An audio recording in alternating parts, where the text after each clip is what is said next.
Welcome back. Nice to have you with us again. Today we're going to do 3 mitzvahs very, very quickly, and then we'll do a 4th mitzvah, the mitzvah of shofar, that we'll concentrate on more.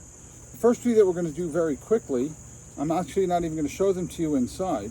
You might recall that mitzvah 25, a couple of mitzvahs ago, was the mitzvah to rest on the first day of Passover, and we talked about resting on Yom Tov and how resting on Yom Tov is different than resting on Shabbat. So for each day that the Torah tells us that we have to abstain from work, whether it's Shabbat or holidays, so each holiday itself is its own positive commandment. Just like it was a positive commandment to rest on the first day of Passover, so too mitzvah 27 is it's a positive commandment to rest on the 7th day of Passover. And 28 is it's a positive commandment to rest from work on Shavuot. And 29 is it's a positive commandment to rest on the first day of Tishrei, which is Rosh Hashanah. Now, Rosh Hashanah is slightly different than the other ones, but let me point out, just in case you heard me say the 7th day of Sukkot, and you're saying to yourself, but there's 8 days. Or maybe you notice that I said the first day of Tishrei, which is Rosh Hashanah, but there are 2 days of Rosh Hashanah. Okay, so, as you may already be aware, holidays outside the land of Israel are observed for 2 days, not 1. So whereas the Torah commands that we observe the first day of Passover as a holiday and a day of rest, we observe the first 2. Just as the Torah commands the 7th day should be a holiday and a day of rest, we observe 7 and 8.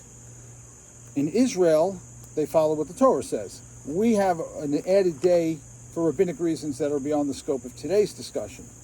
However, Rosh Hashanah is different. Rosh Hashanah, the 2nd day, was decreed already in the time of the prophets. It's a much more weighty decree, and therefore, Rosh Hashanah is 2 days. Even in the land of Israel, they observe 2 days, right? So every time we have a 3-day Yom Tov in Israel, they say, oh, 3-day Yom Tov. We don't have that except on Rosh Hashanah. That's the only time they can end up with a 3-day Yom Tov is if Rosh Hashanah falls on a Thursday. They have Thursday, Friday, and Shabbos, and they really don't know what to do with themselves. We're already experienced a 3-day Yom Tov. All you do is you eat a lot and you sleep a lot, and you hang out with your friends and your family, and it's a beautiful thing. Anyway, let's do our inside mitzvah today, and that's mitzvah number 30. Please take a look inside. It is a positive commandment to hear the sound of the shofar on the first day of Tishrei, which is Rosh Hashanah. As Scripture says, it shall be for you a day of blowing the horn. The shofar is the horn of a sheep, which is curved. Other kinds of shofar are not acceptable. One has the duty to hear 9 sounds of the shofar on Rosh Hashanah. 3 times tekiah, Trua, the short broken sounds. I missed something. Oh, there it is. Trua, series of short broken sounds, and tekiah. We are not certain, however, what the trua should be, that middle broken sound, and therefore we blow 3 times tekiah shavarim, which is toot, toot, toot, and then trua, toot, toot, toot, toot, toot, toot, toot, followed by a tekiah. Then 3 times we do it in different sequences. It applies everywhere and every time for males, but not females. The blowing of the shofar on Rosh Hashanah. Fascinating thing, right? We have a tekiah beforehand and a tekiah afterwards. There's always a long before and a long at the end of a set. In between, we have a trua. The problem is that we're not quite sure how to make the trua sound. Is it sighing, oy, oy, oy? Or is it... It's a broken sound. Tzebrachin, as they say in Yiddish. It's a broken sound, but the question is how to break up that sound. So we do both, because it's a Torah commandment, and when we're in doubt as to how to do a Torah commandment, we try to be as stringent as possible. So therefore, we end up blowing a bunch of different sequences.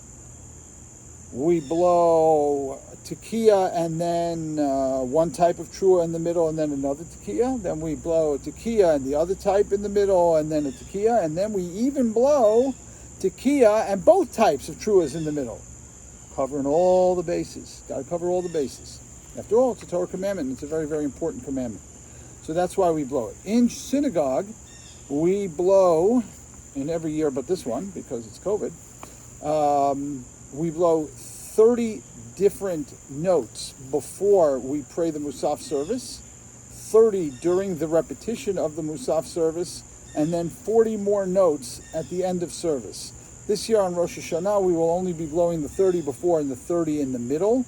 those are the more significant ones. The blowing at the end is just to round us out to the number of 100 notes, which is ideal and wonderful, but in a COVID year, not what we're doing. So we have 30 before, 30 during the repetition of the Amidah, and then 40 at the end. Interestingly, you should know that that's not a universal custom, and that amongst Hasidische Sfard, and I believe Hasidim, but certainly amongst Hasidische Sfard, they blow 30 kolos in the beginning. Then during the silent Shmona Esrei, they blow 10 notes 3 different times. Then during the repetition, they blow 30 more notes, and then they blow only 10 at the very end during Kaddish, at the very end of the service of Musaf on Rosh Hashanah. Anyway, that's the mitzvah blowing the shofar on Rosh Hashanah. It has many, many significances and symbolisms to it. We'll talk about those. We'll actually be sending out a video about that very subject as part of our high holiday preparation kits, so you can look for it there. Otherwise, great to be with you. We'll be back next time with mitzvah number 31. It is a positive commandment to rest from work on the day of Yom Kippur. And it is a positive commandment to fast on Yom Kippur. We'll do those both because the first one is pretty simple. Okay, thanks for being with us. Have a good day. Bye-bye.